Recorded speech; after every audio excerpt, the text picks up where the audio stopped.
بسم الله الرحمن الرحيم نحمده ونصلي على رسول الكريم السلام عليكم ورحمة الله وبركاته Alhamdulillah, we praise Allah subhanahu wa ta'ala. Ask him to send peace and blessing his beloved and our beloved Sayyidina Muhammad sallallahu alayhi wa sallam. We're continuing now into lesson 7, which is actually, we'll cover 3 chapters, small chapters obviously of the book, 7, 8 and 9 inshallah. This is the second last session. Next week we'll have an extra long session, which will be about this will be about 45 minutes or so. The next week one will be approximately an hour and a half, so it'll be a bit doubled up. The reason is because I'm traveling overseas and I'll be away for a few weeks, so I didn't want to leave it the last lesson or last section. So actually it's 2 lessons joined together, but it's like miscellaneous topics at the end. The core topics sort of have been covered, including today when we'll cover it. Then that's sort of like will make up the main part that we needed to read. We've already read, and now we're just wrapping it up, inshallah. All right, we'll start with today's topic. So today's first topic is ta'arud, or conflicting evidences. Ta'arud, the reason this is an important part of Usul Fiqh nowadays is because the ones who want to cause doubt in the Muslims' hearts, we seek refuge with Allah subhanahu wa ta'ala from the waswas, the wasawis, the waswasa, and the people who cause the musawis, the one who the shaitans, and min al jinnati wan nas. We make this in Qul a'udhu birabbin nas. There's a protection sword from the ones who cause waswasa from the human beings and from the jinn, and generally, so the ones from the human beings, they come in different forms. And one of them, one type is the type that comes and he tries to put, or she tries to put doubts in regards to the sources of Islam. And one point of attack that is made to, this is important to know, that maybe historically it did exist, and we'll go through that in a moment, but it was kept at a very academic level. But now that attack is brought through social media and online presence. It's in our generation, in our lifetime. Those attacks that were sort of in the corners of academia are now brought and, intentionally promoted and do the work of shaitan, which is to promote things. So it's important to understand this concept, although it's an usul of fiqh, a jurisprudence matter, but it's a work of deen. Within fiqh, it actually takes a lot of energy, this part, because it requires a person to solve a puzzle, right?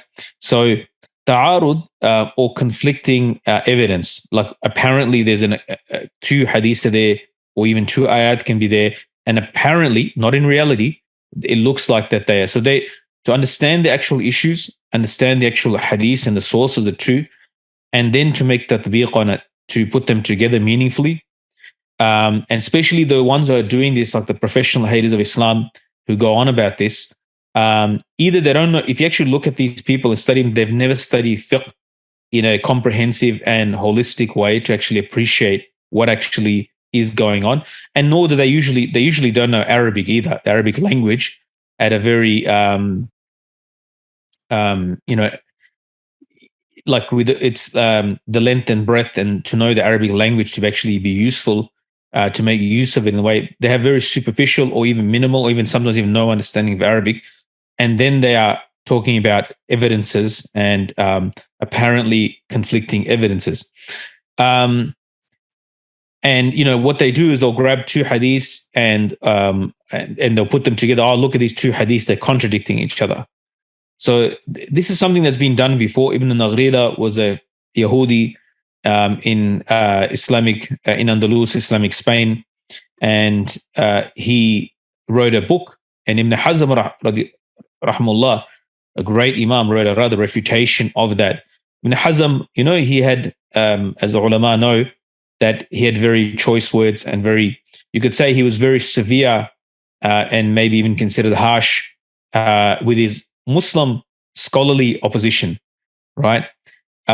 He was a great alim of the Zahiri school, and it's a defunct school, doesn't exist except in books. It doesn't have a physical reality in the sense that its chain is broken. And it's not a reliable school to be followed today. But his works exist, and you can benefit from his academic works.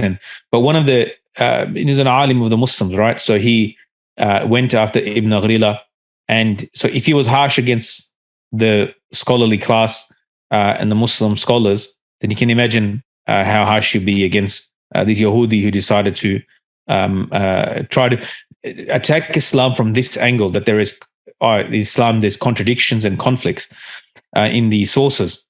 Ibn Qutayba, in his book, at the beginning of one of his books, he has shown that these nusus, these sources, these texts, the ta'arud is only apparent. It's only at a obvious, like external level, not in reality. It's not real ta'arud, and he's listed these. In reality, there's no contradiction and there's no conflict. The Sharia, what the wahi, the revelation that is revealed in Rasulullah is coherent and consistent.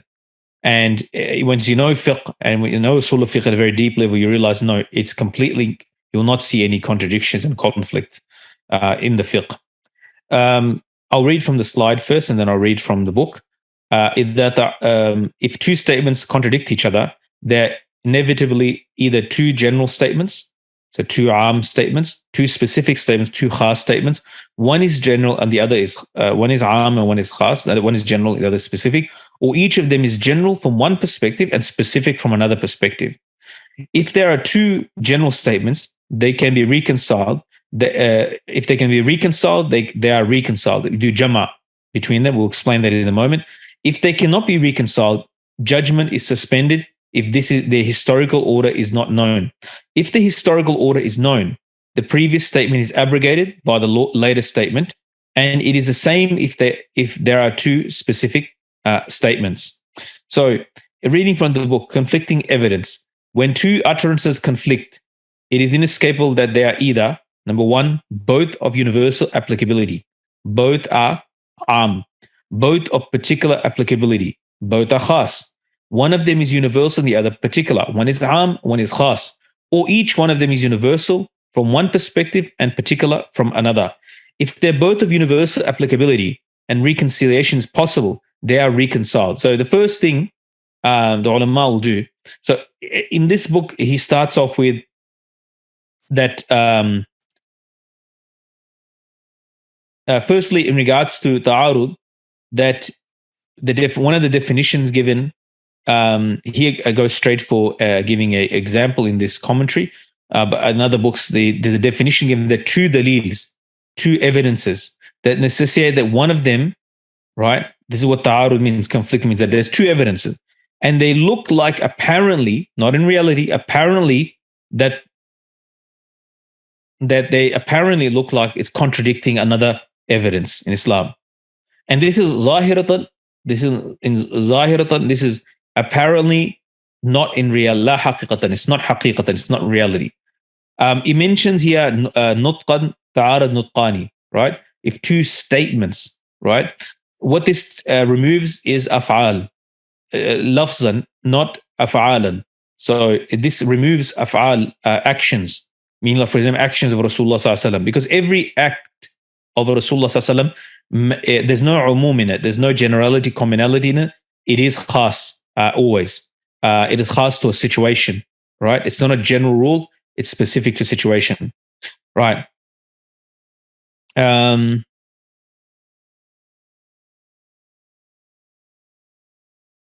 So then he gives an example here of the two arms, right? The first example of ta'arud, apparent conflict. So here's an example. The hadith, so by applying each one to different circumstances, for example, the hadith, the wickedest witnesses, the worst witnesses are those who bear witness before they're asked to do so. And the hadith, the best witnesses are those who bear witness before being asked to do so. The first, so there's two hadiths. One's basically encouraging, the first hadith is discouraging people who come forward and be witnesses. And the other one is talking about, it seems to say the exact opposite. So this is explained by the scholars what both of these hadiths, each of these hadiths apply to. The first hadith is applied to the circumstance where the plaintiff knows the testimony exists. And the second hadith is, so where the plaintiff does not. Muslim relates the second with the phrase, shall I inform you of the best witness of all? He who brings his testimony before it is requested of him. The general meaning of the first hadith is in Bukhari, Muslim, the best of you are my generation and the ones who follow them, up until where he says, after them there will be people who bear witness before they asked to do so. So, like one of the people, like one hadith where it's encouraged to bear witness. Yes, if there's, like that your testimony could save somebody. Somebody's been accused of murder or something other crime, and your testimony, like his innocence, can be established by your testimony. Then it is a requirement. You're encouraged, like a person shouldn't hold back and should not be scared, and definitely he should come forward. On the other one is a person just bearing, like he's coming forward for testimony. He's not even asked for. It's not even required. And it's not even reliable. Like it's not even a reliable. It just basically a person wants to add his word to it, but with no actual benefit, right?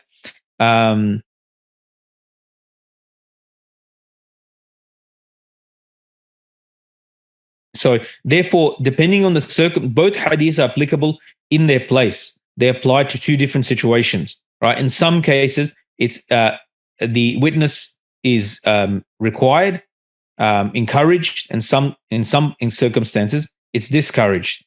So there's no contradiction. You have to look at the circumstances that you apply this to. All right. If a reconciliation,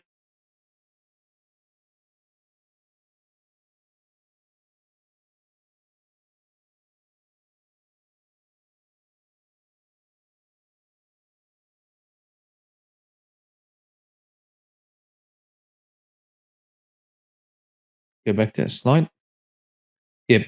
If reconciliation between the conflicting evidence is not possible, then one must hold judgment if the historical order is not known. So judgment is withheld until the appearance of someone lending preponderance to one of the two texts.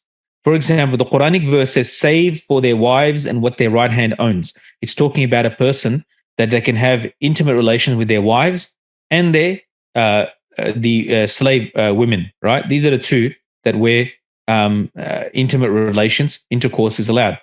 And also there's a verse, and it is forbidden for you to have two sisters together in marriage, in nikah. That you so since the first permits having intercourse with two sisters, right? The first one doesn't say anything. It just says you can have with your wives and what your right hand possesses, meaning slave women, the captives that have come through slavery. While the second one restricts it for wives having two sisters as wives together in nikah, which is prohibited. Prohibition is preponderant because it is more precautionary. So now, does the hukm of having two sisters in nikah extend to having two sisters as in captivity, right? To have intercourse with them? Is this allowed to have two sisters? So this, on the zahir, it looks like there is a conflict between the two, but no. And the ulama, they will combine the two in a, if they cannot combine them, first they will try to figure out, is there an order for this? Like, was one revealed first and the other one specified it? Or is this, how do you put this meaningfully together? So from this, what the scholars took, that it is mamnu'. Like what is being prevented here? Prevented is having two sisters together in nikah, which we know, right? But then is this extend to his slaves as well, right? And because of this, because of the the second verse, knowing that they feel, the scholars looking at it, what if something's prohibited there and the same reasoning is fine in the other case of the slave women, then for them mana, prohibition is preponderant. Preponderant meaning this is more compelling, that it should be not allowed either. There is significant ikhtilaf in this. there's a significant ikhtilaf among the Usuli scholars in regards, not to this issue, this concept of having, if you can't do jama between, you can't gather, reconcile between two conflicting riwayat, if not possible, and you can't establish an order for it, that one order came later. So, for example, another example is two khas, right? Two khas, I think that's on the next slide. I'll read the next. Yeah. So if we continue, if the historical order is known, the previous one is abrogated by the subsequent. This is what occurred in the two verses concerning the waiting period occasioned by the husband's death and the two verses concerning patience. These four preceded, right? Or another example is, I'm just trying to find the, like Rasulullah Sallallahu Alaihi Wasallam, he said, I used to prevent you from visiting the graves. Now you may go. So in the hadith itself, it indicates an order that if there's the previous hadith of being prohibition, Rasulullah Sallallahu Alaihi Wasallam has made a reference to it in this hadith that I used to prevent you from visiting the graves. Now visit the graves, so that you can take, obviously, reason being to take a lesson, take a ibrah to remind you of death and the hereafter, right? So there's a clear naskh abrogation. So that's another thing. There's two narrations. One is previous that no, you can't do jama between these two. You can't reconcile these two. No, one has been cancelled, and the hadith it tells you that. So if the historical order is known, the previous is abrogated by the subsequent.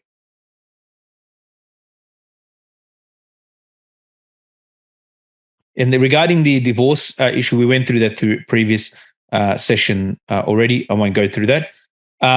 If they're both particular, if they are, so it's in the slide.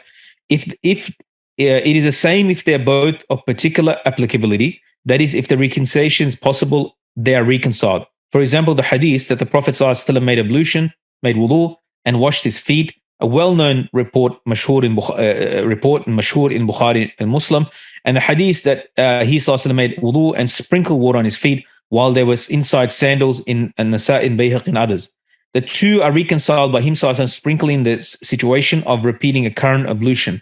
Just as it is the same variant transmission of the hadith, verify this is the ablution of one who did not invalidate it, right? This is the wudu of the one. So itself, it reconciles the hadith. It tells you regarding the other. If combining, I'll go to the next slide. If one of them is general statement and the other is a specific statement, the general statement is restricted by the specific statement. If one of them is general from a perspective and specific from another perspective, the generality of each is restricted by the specification of the other. So just go to my previous notes. There's another example of that, of the last statement, where, for example, there's a hadith about that everything that is for that the rain zakat for crops is called ushur, 1/10. So that which is the rain is Allah subhanahu wa ta'ala, provides the rain, the water for the plantation. Then is 1/10 of the crops is given in zakat, right? There's another hadith that says that everything other than less than 5 awsaq, the less awsaq is a measurement, about 600 kilos or so. There's no zakat in less than that, and more than that zakat, basically, that there's a ushur, right? So from that, like someone can take this and say, oh, look, it's a contradiction. But the reason all these different methods or these 4 ways are being mentioned is that to show you that these are put meaningfully together, right? Either you establish an order, this was first and this was later, and this one gets cancelled out. And there's a reason that was earlier. So, for example, the hukm of alcohol at a certain point, we did last week in Nasakh, abrogation. So there's a reason that hukm was given, allowed that at a certain point they're allowed to drink, and later on. So someone cannot just bring that order and say, oh, look, they contradict each other. These things are opposite each other. No, we know that they came in different order. All right. Or that the way we combine two things, this is an arm, and you come bring them together in a certain way, in a meaningful way. You put them together in a reasonable way, like you make a tatbiq of it. right? You make jama of it, you gather it together. Oh, no, both are applicable, both can be practiced, right?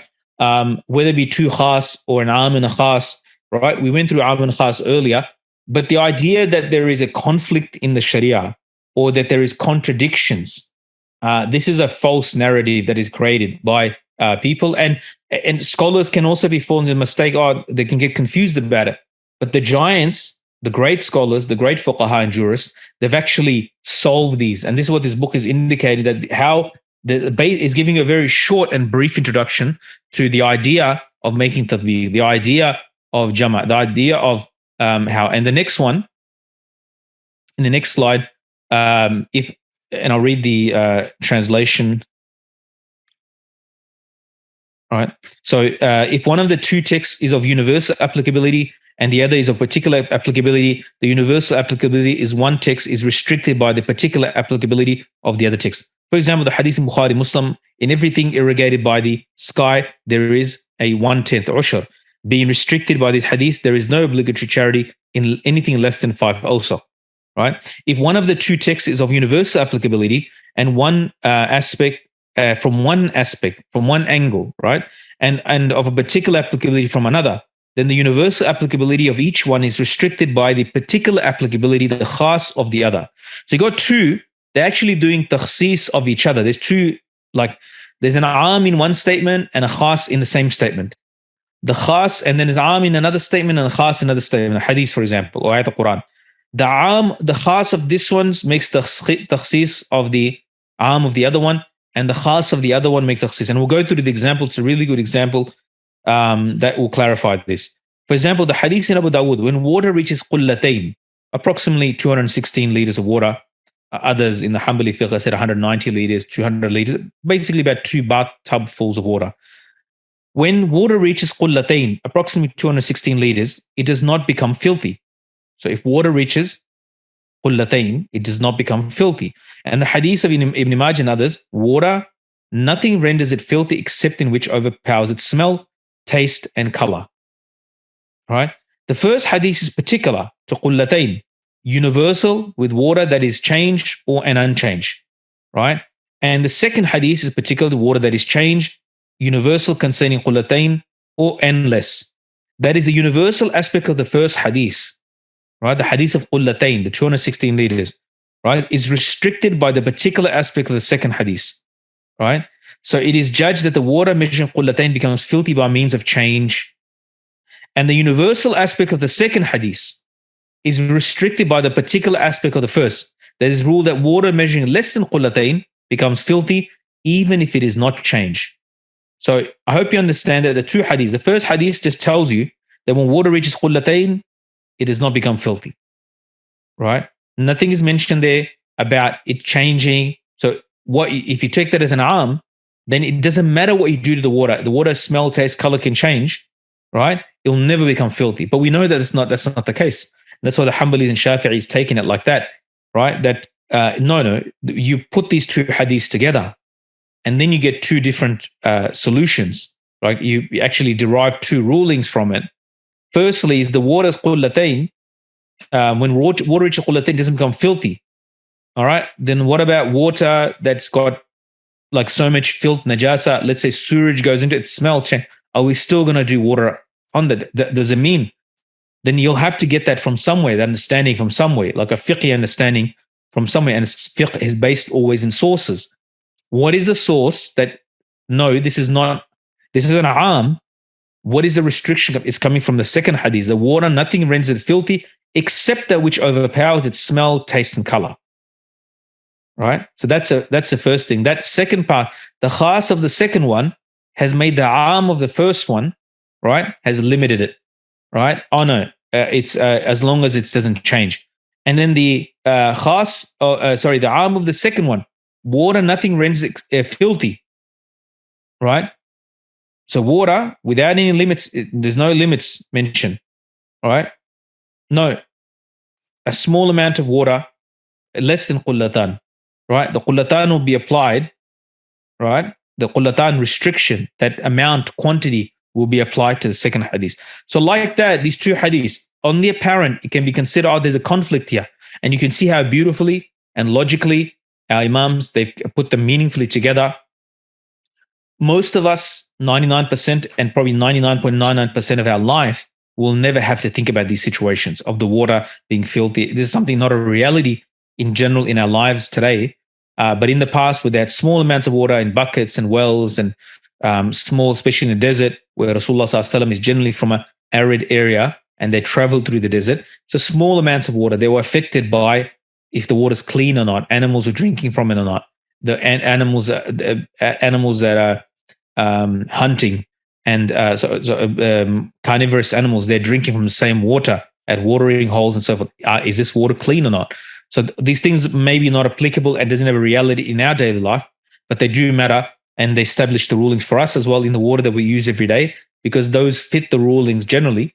I think in most of the world, the water that comes out of our tap fulfill the condition of a lot of water that smell, taste, color has not changed due to filth coming into it.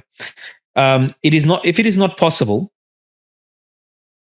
to restrict each text's universal applicability using the other text's particular applicability, there is a need for something to lend preponderance where the two conflict. For example, the hadith in Bukhari, whoever changes his religion, then kill him.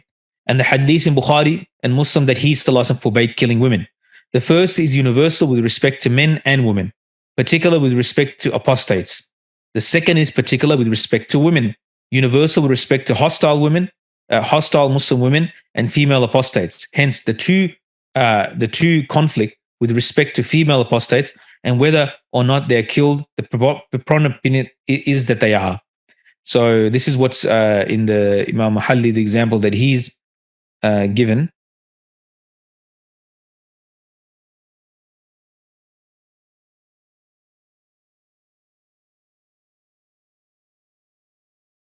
For that situation. Just to remember that there are people today,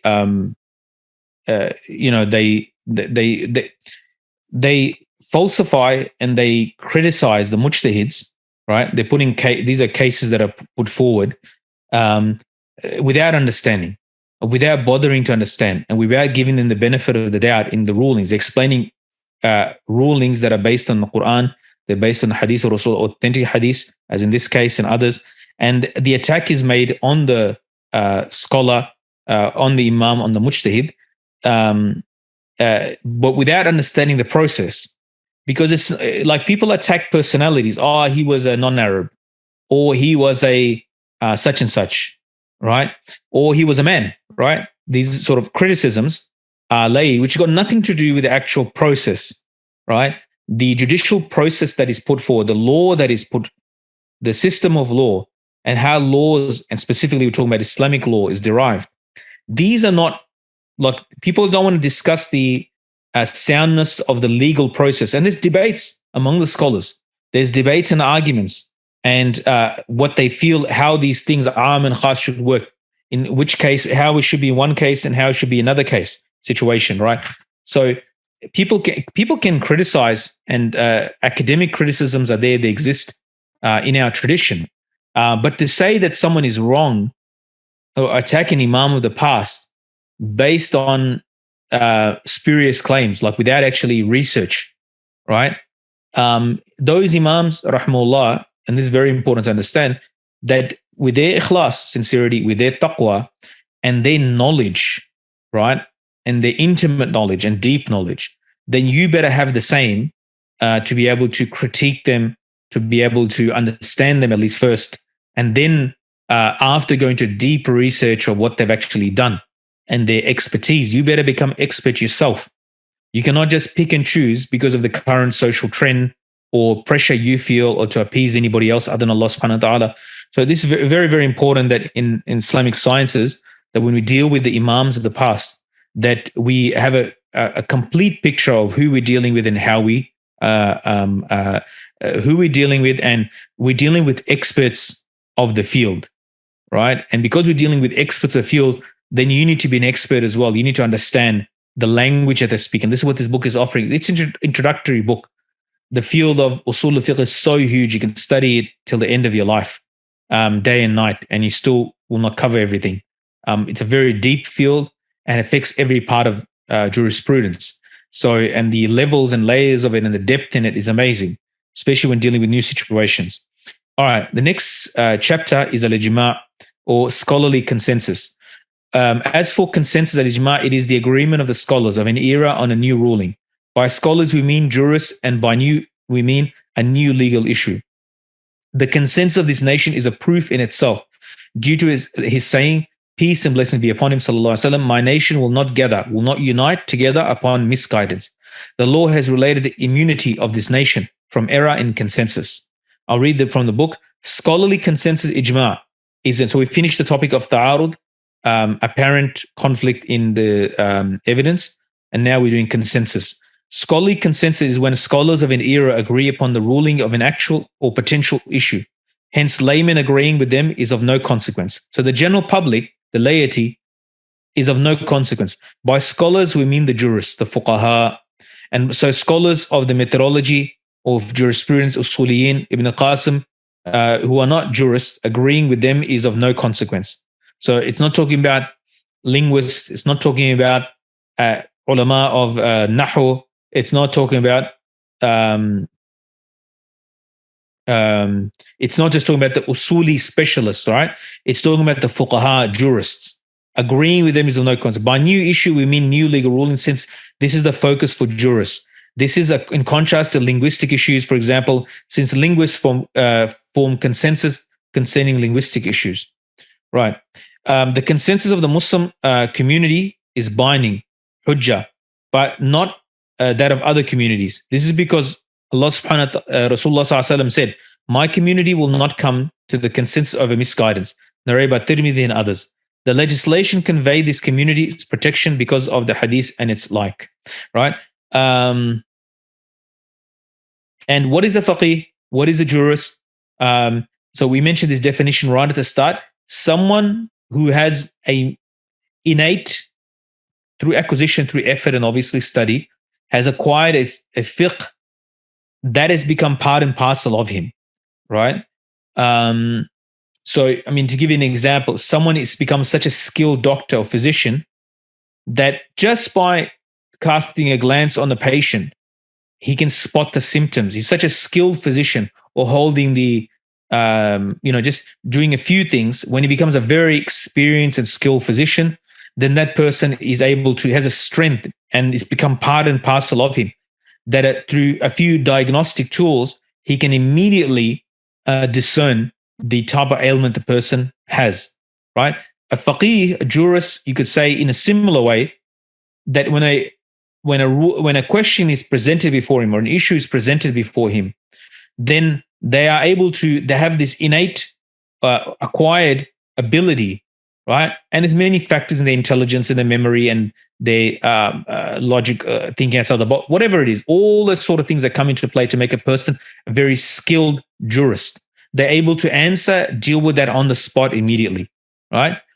Or they are very close to that, meaning they might not be able to have might not be so internalized, but if you give them a bit of time, they'll follow the process of the first person, the one who has that ability. But in a longer process, they might have to go to books, they might have to study, they might have to analyze it, write it down, and then they're able to come to the same conclusion as the first person who has that innate or acquired acquired ability. It's talking about on a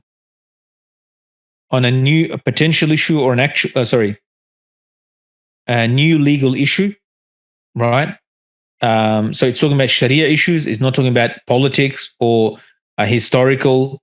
It is a source that is agreed upon by all Muslims as a source of, after Quran Sunnah, it's considered the most important source.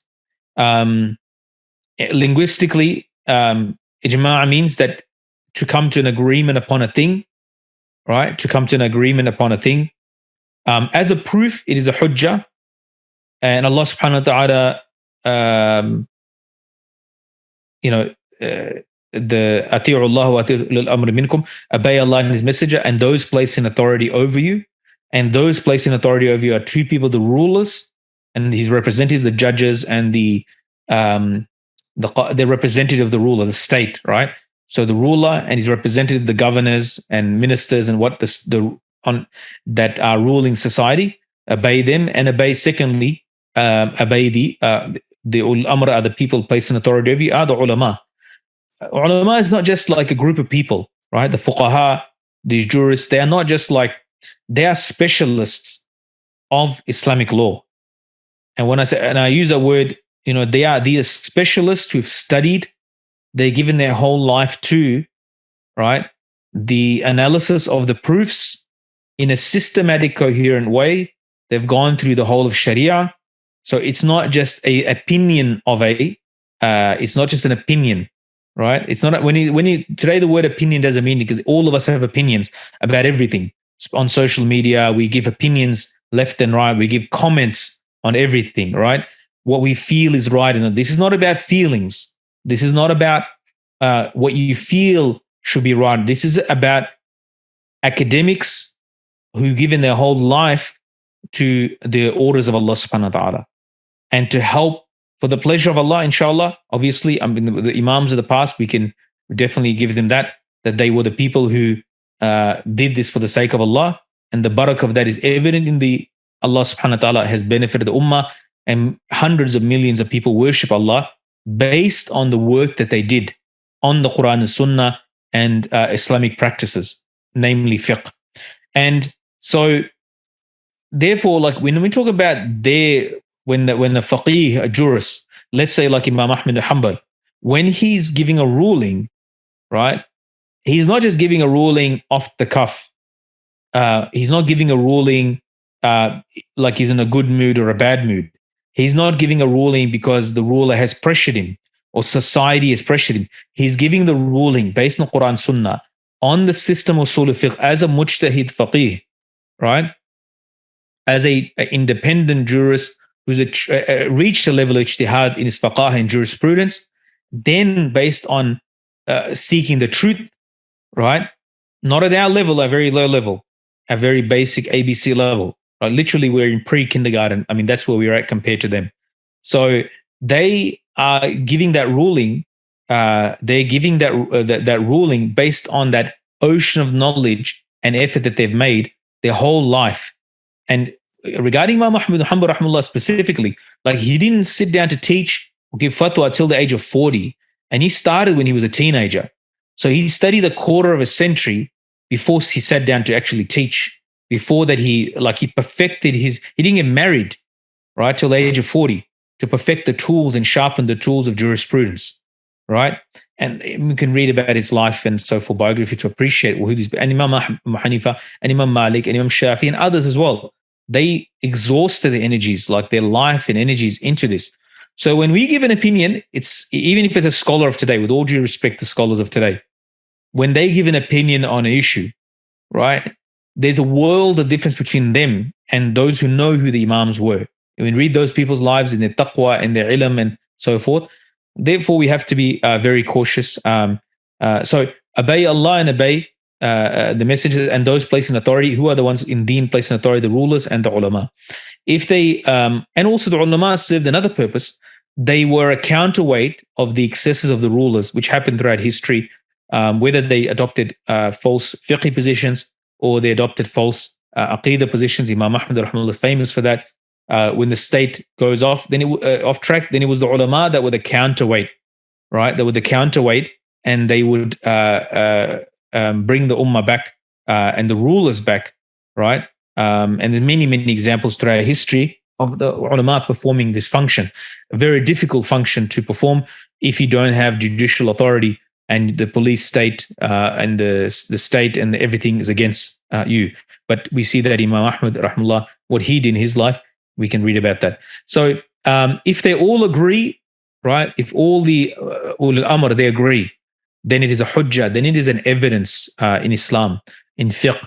Allah subhanahu wa ta'ala says, وَمَن يُشَاقِ الرَّسُولَ مِن بَعْدِ مَا تَبَيَّنَ لَهُ الْهُدَى وَيَتَّبِعْ غَيْرَ سَبِيلِ الْمُؤْمِنِينَ نُوَلِّهِ مَا تَوَلَّى وَنُصْلِهِ جَهَنَّمَ وَسَاءَ مَصِيرًا.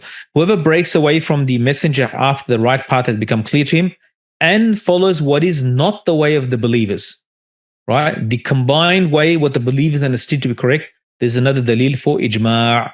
We shall let him have what he chose, and we shall admit him to Jahannam, which is an evil place to return.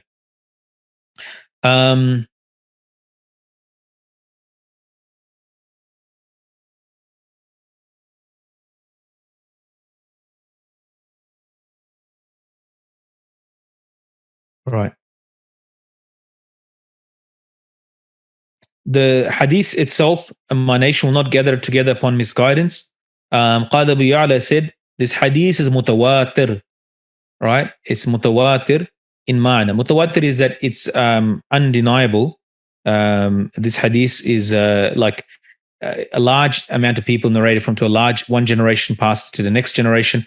And so Qadi Abu Ya'la Hanbali rahimahullah said that is hadith in ma'na, in meaning. I mean, the hadith has come in different wordings, but the sense of this hadith, there's a point that Dr. Mutlaq in his class of this also addressed it briefly. He said that Imam Ahmad said that those who claim ijma, consensus, has lied. This is regarding the false claimants, right? In his time, probably. So he is making refutation some people that are claiming there's such a thing as ijma, when there is no ijma because it can prove the otherwise. And also Allah subhanahu wa ta'ala has protected this ummah. When this ummah, and it's not an easy thing to get consensus in a generation, that a whole generation, that every alim of his time, in that one generation, they agree entirely and there's no disagreement, right?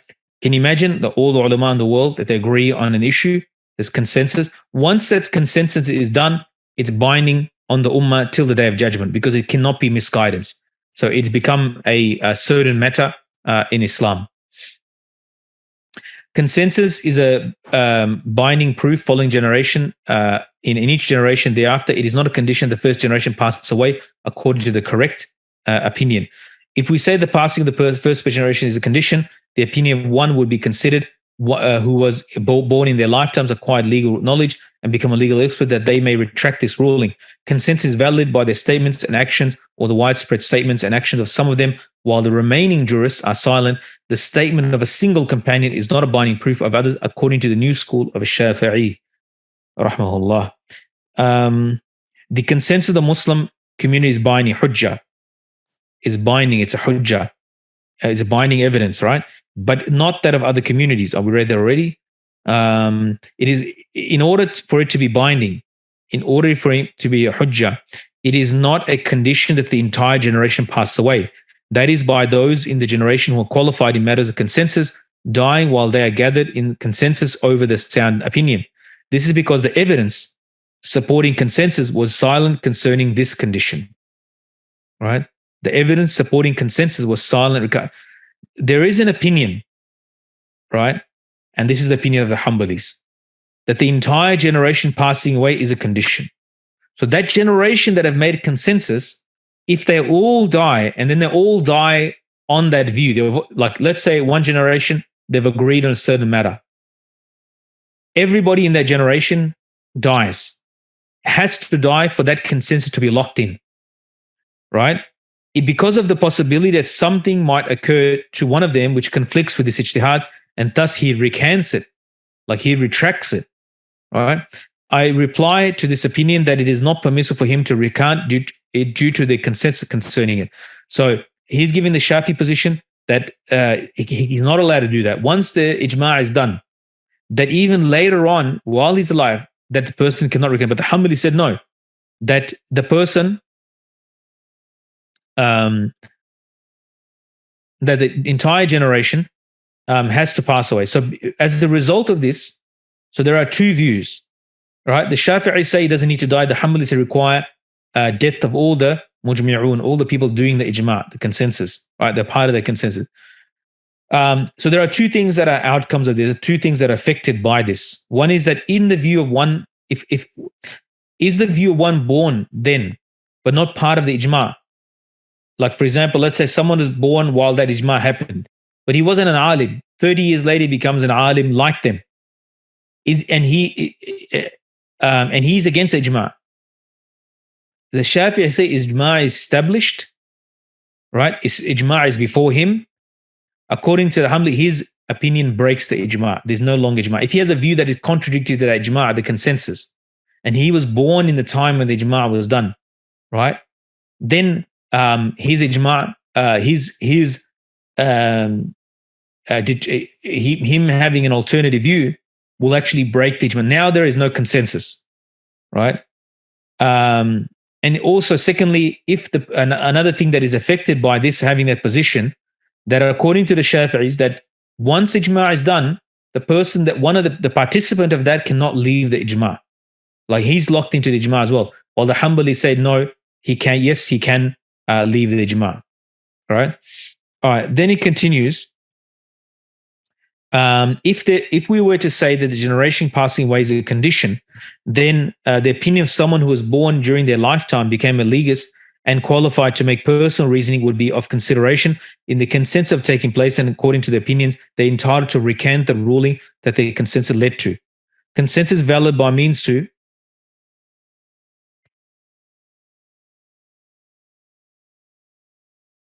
so then he's giving, like, if a person says this, what I just mentioned before, then that means that he can recant his view, and that's what the Hanbali say.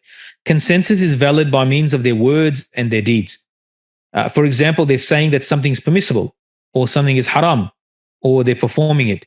This is because, or they're performing it. This is because their performance indicates its permissibility due to their being protected from misguidance, just as preceded. Consensus valid by the statements and deeds of just some of them, when that statement or deed spreads while the remainder keeps silent. This is known as unvoiced consent, ijma' sukuti. Right? So firstly, the consensus is established by it's tasrih, like it's sarih, it's clear. Like, for example, all the mujtahids of a generation say something is haram, right? Or, for example, all the mujtahids or scholars of a generation, for example, traveling by aeroplanes, if all the scholars in the world say it's perfectly permissible, and they, by action and by doing it, so they don't have to say it, but by action they're flying airplanes, they're going for Hajj and so forth. Or it's sukuti, meaning that some said it and the others kept silent, right? Meaning that they were approved, right? They knew about it, it spread far and wide, and they maintained the silence over it, right? If they say something, right? If they say something that is that ijma', like if all of them articulate in a generation, all of them say that it is allowed or it is haram, then this is considered a qat'i, a non-speculative, certain proof. While if they just remain silent, according to scholars, according to Usul scholars, this is called ijma' sukuti. Sukuti, it's the silence, unvoiced consensus by keeping silent, but because they haven't vocalized it, then it's considered dhanni, it's considered speculative, right? It's not as certain as by articulating the ruling. The opinion of a single companion, radiallahu anhum, is not a binding proof over anyone else, according to the Imam Shafi'i's new school. In Imam Shafi'i's old school, it is a binding proof because of the hadith, my companions are like stars, whichever one you follow, you'll be guided. I answered them saying that it is weak, right? That the hadith or this opinion is weak. So what's a sahabi? Sahabi comes from suhba, companionship, but what it means is that someone stayed with somebody for a long time in his company. Ibn Hajar rahmatullah alayhi has explained that whoever meets Rasulullah sallallahu alaihi wasallam, believes in him, and then dies upon Islam, even in the middle, if he left Islam, became murtad, like, right, left Islam, right? So if someone became Muslim in the time of Rasulullah sallallahu alaihi wasallam, met Rasulullah, then left Islam, right, became murtad, right, apostated from Islam. People say, oh, look, Sahaba, astaghfirullah azim. Some people say Sahaba, look, Sahabi became non-Muslim. If he died without Islam, we can never ever call him a Sahabi. He never was a Sahabi and will never be a Sahabi of Rasulullah sallallahu alaihi wasallam. So the definition that is given, the technical definition of a Sahabi, is that whoever meets Rasulullah, so this also includes not someone who saw Rasulullah, because there are people that were blind that saw Rasulullah, met Rasulullah sallallahu alaihi wasallam. So it's whoever meets Rasulullah sallallahu alaihi wasallam and believes in him and died on Islam, his end was on Islam, even in the middle, if in the middle for a period he left Islam, and there's a situation like that. People who left Islam, they came back to Islam and they died on Islam. And some became shaheed as well. They fought for defense and for the spread of Islam. Is this opinion of a Sahabi hujjah? Is the view of a Sahabi radiallahu anhu hujjah? Is it a proof in Islam?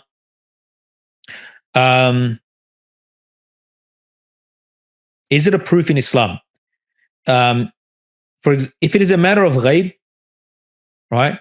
If it is a matter of ghaib, the unseen, and there's no matter of opinion in it, then it is a hujjah, right? It's like binding upon us to accept it.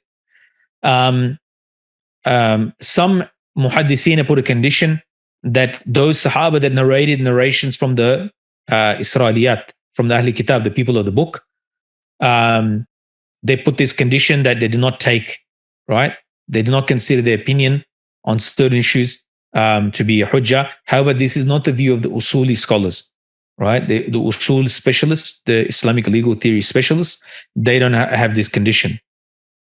Secondly, Sahaba's ijma' is binding by ijma' also.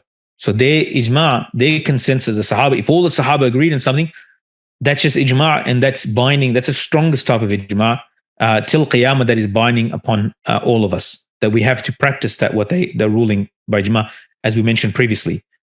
A qawl of a Sahabi, a view of the Sahabi, a statement of a Sahabi, a ruling of a Sahabi, if there is no opposition and it spreads among the Muslims, and there is, Sahaba and Tabi'een, right? And there is no one objects to it, then it is also a hujjah, a proof according to the majority of scholars, right? For example, like the fatwas of Abu Bakr Siddiq radiallahu anh and Umar bin Khattab radiallahu anh, right? These are hujjah, right? These are hujjah if these fatwas spread among the Muslims and there was no contradiction, or there was no another view that was offered. The qawl of Sahaba, where the Sahaba differed, right? If two Sahaba had two different views, a ruling, a fatwa that they gave, and their fatwas were contradictory to each other, right? Their fatwas were different, then each one of them is a hujjah. It's not a hujjah, right? It's not binding upon the other, right? Neither of them are binding, right? So these are the four cases. There is a fifth case, right? And these four are basically different types of ijma' or non-ijma', like what's considered hujjah and not hujjah. The fifth one is a qawl of a Sahabi. It didn't spread. It wasn't well known. A view of Sahabi, a statement of Sahabi, a ruling Sahabi, fatwa of Sahabi. It did not spread. It wasn't widespread, but there's no opposition to it either. And there are two views of the Shafi'is in regarding this, the Jadid and the Qadim. Remember the Imam Shafi'i's madhab is basically divided into two stages, right? Phases. One was when he was in Baghdad, which is called the Qadim, the old madhab.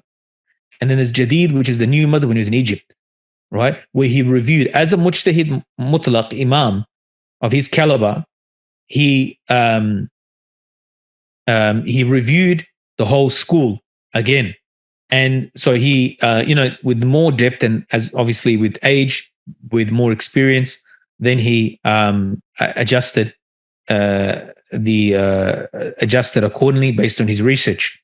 Rahmatullah alayh. So if the Imam Shafi'i, in the Qadim, in the old madhab, which is the same as the Hanbali madhab, he relied on the qawl of Sahaba, right? The qawl of Sahaba, in which didn't spread, there's no opposition to it, right? If the opinion of a single companion is not a binding proof, right? According to the new madhab. In the old madhab, however, he relied on the qawl of Sahaba. And the reason why Muhammad rahmatullah is very clear, the argument against this is very strong from the Hanbalis, that the Sahaba radiallahu anhum, their view and their fatwa ruling is closer to the truth. And they were the people, because they were people they were closer to the truth than everybody else after them. So to abandon the view of Sahabi for anything else will be incorrect. However, in the new madhab, the qawl of a single Sahabi is not considered hujjah, right? In the Hanbalis, the qawl of even a single Sahabi is always hujjah as long as there's no opposition. As long as there's no opposition to it. If there's opposition to it, then you cannot put it as hujjah. Yeah, it's still evidence. You can use it and so forth, but now you have two conflicting fatwas or views, and then you'll have to weigh the merits of each one. You have to put it in light of the Quran and the Sunnah. How does it fit in? Which view is more strong? And this is what the madhab does. And the Hanbali madhab, this is what happens. All right, the last section for today, and we've got 3 slides left. One, as for the reports, so this is about akhbar. We're talking about the hadith of Rasulullah sallallahu alaihi wasallam now. As for reports, that they are what has been narrated, including what is true and what is false. They divide into two categories: solitary reports and unanimous reports. Unanimous reports necessarily result in accurate knowledge. They are reported by groups who could not have conspired upon a lie, from those similar to them up to the end of transmission, and being what was originally witnessed or heard, not from independent reasoning. A declarative statement, khabar, is a statement wherein truth and falsehood enters because it bears the possibility. In theory, clarifies the next paragraph. In the next paragraph, for them both, that is in the declarative, like saying Zaid stood, bears the possibility that it is true and that it is false. So firstly, he's giving the definition of khabar. Khabar is a statement. A statement, if you say Zaid is standing or Zaid stood, you can say, no, he didn't stand, right? The truth or falsehood of the statement may be unquestionable because of something extrinsic, but not in of itself. The first, unquestionably true, is the declarations of God, and the second, unquestionably false, is like saying contraries can occur together, right? Opposites can combine, right? So this is giving definitions. At the end of it all, this is applicable to anyone other than Allah and His Rasul Sallallahu Alaihi Wasallam. As a mu'min, anybody else's statement, when they tell you, so remember that statements, we mentioned this before, can be two types, khabar and insha. Khabar means that statements that can be told that they're truth or lie, right? At the end of it. Insha is, for example, like a question. How much is this? You cannot say after how much is this a question. That's true or false. Or stand up, like giving an order to somebody. Or don't sit. These statements, you cannot say it's true or false, right? But statements like Zaid is standing or Zaid stood, you can say it in no, Zaid didn't stand, right? Or Zaid is not standing, right? So these are called khabar. But when it comes to the statements of Allah, the khabar and the statements of Allah and His Rasul Sallallahu Alaihi Wasallam, then this is not, you cannot subject this classification or this reasoning or this to the statement of Allah. You cannot say, because the statements of Allah are always true and the statements of Rasulullah Sallallahu Alaihi Wasallam are always true, right? Declarative statements are divided into ahad and mutawatir, right? Solitary and mass transmitted reports. Mass transmitted reports are those that necessarily contain sure knowledge. Now, it says sure knowledge, it says accurate knowledge in the slide. What it means is yaqeen, certainty, right? It means that it's yaqeen and there's no speculation in that, right? So mutawatir narrations are mass transmitted, and it will give the explanation. A mass transmitted report is that which has been related by a group, the likes of which cannot simultaneously agree upon a lie, for a similar group, from a similar group, up until the thing being reported, right? I'll give you an example. Rasulullah Sallallahu Alaihi Wasallam in Hajjatul Wada, the farewell Hajj, he gave a khutbah. 100,000 people heard it. 100,000 people narrated it, right? There is no possibility people can get together and collude and falsify and make this khutbah up. Such a large amount of people heard it, who narrated to a large amount of people, right? And who narrated to a large amount of people, right? So, for example, the reports of seeing Mecca, there's a city called Makkah Mukarramah, right? Or hearing the reports from Allah via the Prophet Sallallahu Alaihi Wasallam. This in contrast to reports of something arrived as through personal reasoning, like to your own logic, right? For example, the philosophers declared the world to be without beginning, right? They just made up that, right? The world, they believe that the world is pre-eternal, which we know is not, because we know that Allah subhanahu wa ta'ala created it. And how we know this? Because through wahi. For example, the Quran has been transmitted to us from one generation. The hadith have been transmitted to us, divinely protected by Allah subhanahu wa ta'ala, has been arrived in our time. But there's a certain type of hadith that are mutawatir, that a large group of people narrated to the next large group of people. There's no way people can collude, right? And they can get together and they can concoct something. This is impossible. When you have a large number of people involved. Now, he doesn't mention how many number, right? The reason is that when you have like, you could have 100 people that are less reliable, or you could say not so strong, right? Not bad people or anything like that. Just the 100 people that are average, you could say. Or you can have 10 people that are like mountains, right? In their knowledge. right? In terms of reliability and trustworthiness and their thoroughness and their honesty, right? So when you have that, so it's like you have to, it's weighed up, but it is a large number of people. But the number has not been specified, right? You can have 10 great ones, or you can have 100 not so great ones, but also good ones, right? You can have 100 good ones, you can have 10 great ones. Now, the 10 great ones, their weight will be more, right? In the sense of you don't need 100 of them. 10, 15 will be sufficient, right? And the tawatur has to be, this process of mass transmission has to be from every generation of the transmission, right? It cannot be tawatur. If it's tawatur, it starts off like, let's say, like a funnel. It starts off with a large amount of people, and then it ends up with just like one person in the middle, that he's the only one. Then he narrates it to a whole lot of people who mass transmit afterwards. But since in one of the generations there's only one person, because everything boiled down, then this is no longer from the mutawatir, mass transmitted narration. It has to be mass transmission generation after generation, right? Solitary reports, ahad, I'll read the slide first. Solitary reports are those which are acted upon, but which do not necessarily result in accurate knowledge. They divide into attributed mursal and attributed transmission and attributed transmission. So unattributed and attributed. The attributed transmission is fully connected to its chain narrators. The unattributed report is not fully connected to its chain of narrators. If unattributed reports are from those besides the companions, they're not a binding proof unless they are the reports of Sa'id al-Musayyib, as they have been, as rahmatullah alayh, as they have been investigated and found to be attributed to the Prophet sallallahu alaihi wasallam.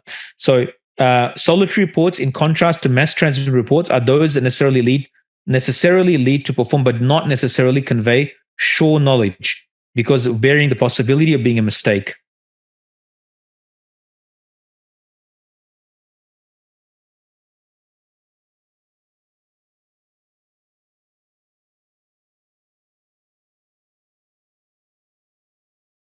So there's a few terminologies here that ahad, they don't, I think it's on the next, they don't result in accurate knowledge, right? So I've got notes on the bottom of the wrong slide. Just give me a moment. So if you can look at the book, then this is the part, the first note on the next slide. I'm just reading the notes for that. So it doesn't necessitate, let me just, give me 1 second.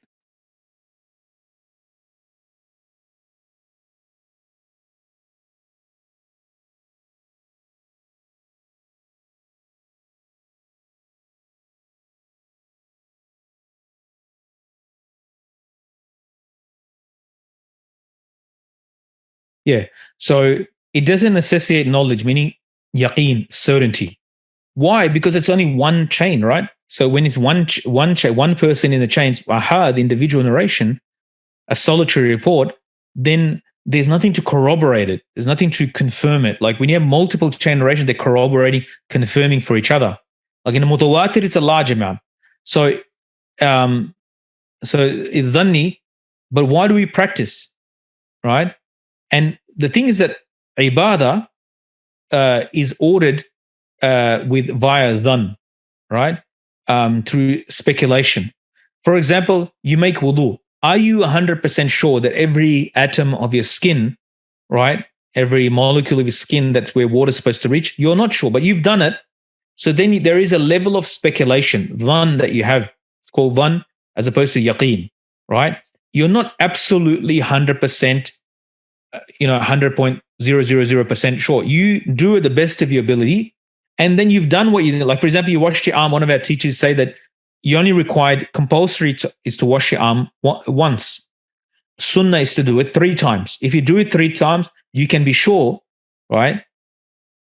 You can have the dhan and on your heart that your arm has been washed at least once for wudu purposes. But at the same time, you cannot be absolutely sure. And so if that is there in ibadah, then even the sources as well that's been narrated to us for those acts that are not mutawatir, right? We're talking about ahad narrations here, right? So the ahlu wasawis, the people of waswasa, as I mentioned at the start. So they will know this is, well, why do we have to do this thing, which is practice this thing in Islam, which is not absolutely certain. Well, who told you that you have to have yaqeen, right? You have to have absolute certainty. What you're supposed to have is a level that in your mind that we taught in Islam, that once it reaches a level that you are confident that this is something of the practice of Islam. Like in our soul, this is what our mujtahids have done on certain. Yeah, they're confident that this is most likely that this is what we're supposed to be doing. Right? There are certain things that are absolutely like 5 times salat. There's no if buts about it. That 5 times salat is fard on its times. Right? There's the 5 times salat, and you have to pray the 5. There's no if buts about it. You cannot argue against it. You cannot pretend that it's not there. You cannot say that I don't do it. I don't want to do it. No, 5 times salat is a certainty. You have to 5 times salat. You have to do it as an example of something that is absolutely. It's not up for discussion, right? But then there are certain things, right? Then this is where the debate of what we're doing here in Usul al-Fiqh, the debate or the argument or the and trying to get the understanding, and the area of study is not that area there. What we're trying to understand is that which is that we can get. So their objection is false. Their objection is just to get out, is just to follow their desires and to make Islam suited to their whims, right? And ahad, easy way to understand ahad or solitary, they just don't fulfill the conditions of mutawatir. They're like the opposite of mutawatir. Mutawatir has a large amount of people, and ahad doesn't have that, right? The next definition given is musnad, attributed transmission. So he sort of breaks down, Imam Juwayni rahimahullah, he breaks down the narration to two.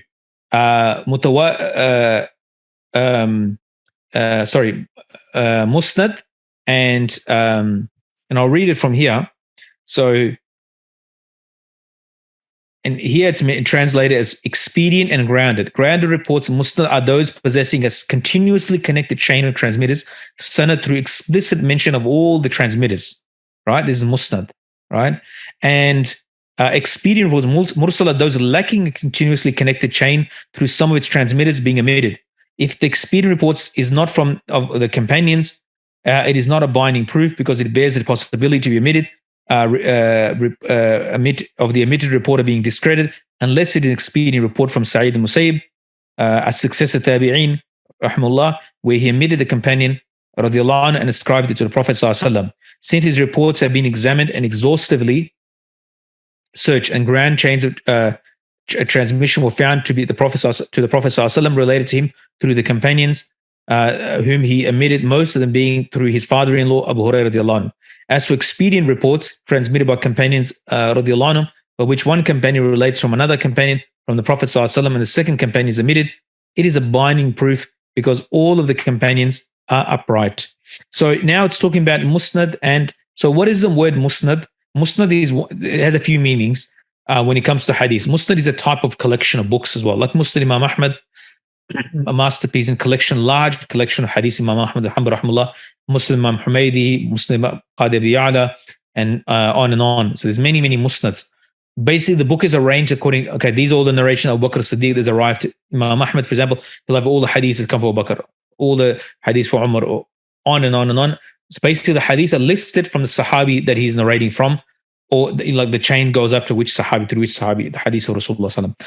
Or it's a hadith that is musnad here, the definition of hadith that is, or it could be any hadith that can be attributed to Rasulullah sallallahu alaihi wasallam, directly or indirectly, but like through a Sahabi, or through directly the words of Rasulullah sallallahu alaihi wasallam, like directly attributed to Rasulullah sallallahu alaihi wasallam, connected, chain narration.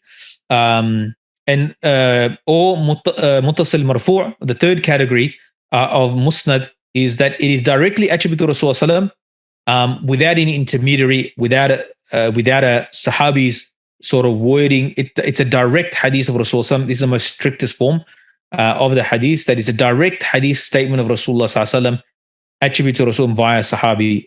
So the action is not coming through the filter of a Sahabi. It's narrated through a Sahabi, but it's directly attributed to Rasulullah. It's clear cut that this is attribute saying Rasulullah said this or did this without ifs and buts. Means that Rasulullah did this. Said this. Means in our case here, we are talking about the third type, the most strongest type. The opposite of this is given mursal. And mursal here has a certain definition, right? Mursal, you might read in other books, means a hadith where the sahabi is omitted by a tabi'i. But here he's using in a more general sense that anywhere in the chain, in the beginning, middle, or end, a narrator or narrators are omitted, right? And this definition is criticized, considered not to be accurate. What about a mursal of a sahabi? A sahabi that has narrated something about Rasulullah that he was not even there, like the narration Nuzul al-Quran in Bukhari Sharif, narrated by Ibn Abbas radiallahu anhu, who was not even born at the time. So this was not an event that occurred in his lifetime. What's the assumption here is that he narrated from another sahabi, even though he didn't mention it. This is a mursal, right? Hadith of a sahabi, as a mursal of a sahabi. It is also hujjah because a sahaba radiallahu anhu, omitting another sahabi does not harm the chain of narration.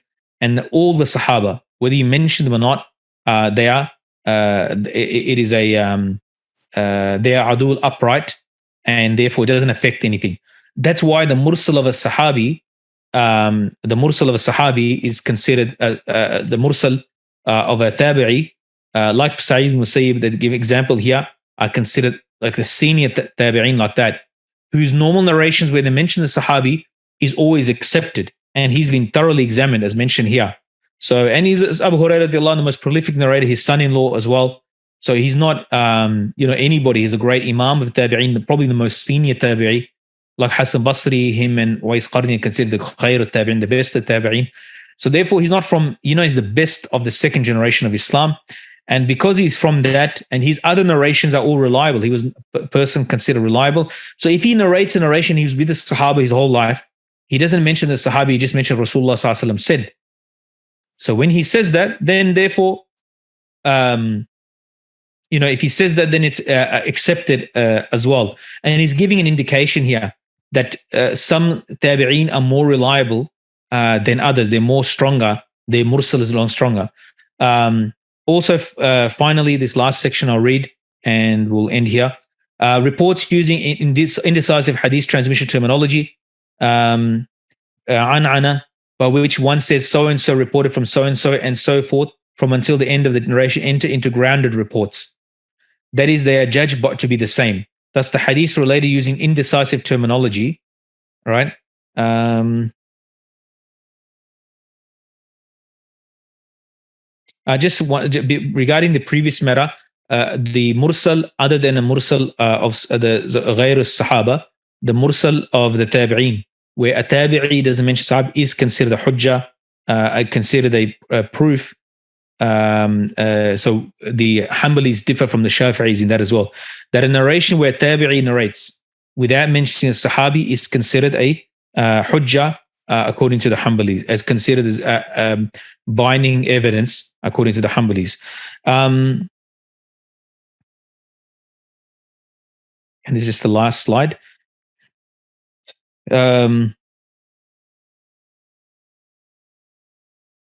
So when the Shaykh reads, it reports from within precise transmission terminology using from or an are included in attributed reports. If the Shaykh reads a report, it is permissible for the narrator to say, he narrated to me, haddathana, and he informed me, akhbarana. If the narrator reads a report to the Shaykh, he says, he informed me, and does not say he narrated to me. If the Shaykh grants him license without reading, he says he granted me license, or he informed me by my license, ijaza, license or ijaza. So when the Shaykh reads, so I'll read that again.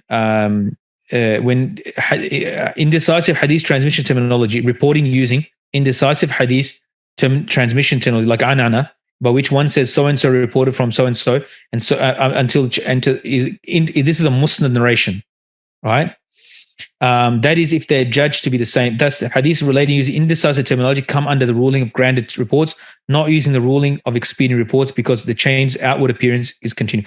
When the Shaykh says, while someone else listens, it is permissible for the transmitter to say he related to me, haddathani, or he informed me, akhbarani. So now we're talking about in hadith narration, there is a way hadiths are transmitted from one generation. So when the chain is given, so when you say the akhbar, he related to me, because what happens if students took, let's say from Imam Shafi or Imam Ahmed, or when they took their narration from their teachers, they have to say the wording according to this, that they, if they use a certain word, haddathani or akhbarani, right? If they use this word, meaning that he related to me, right? The Shaykh is reading his book, like the Muwatta Imam Malik. Imam Malik is reading Muwatta.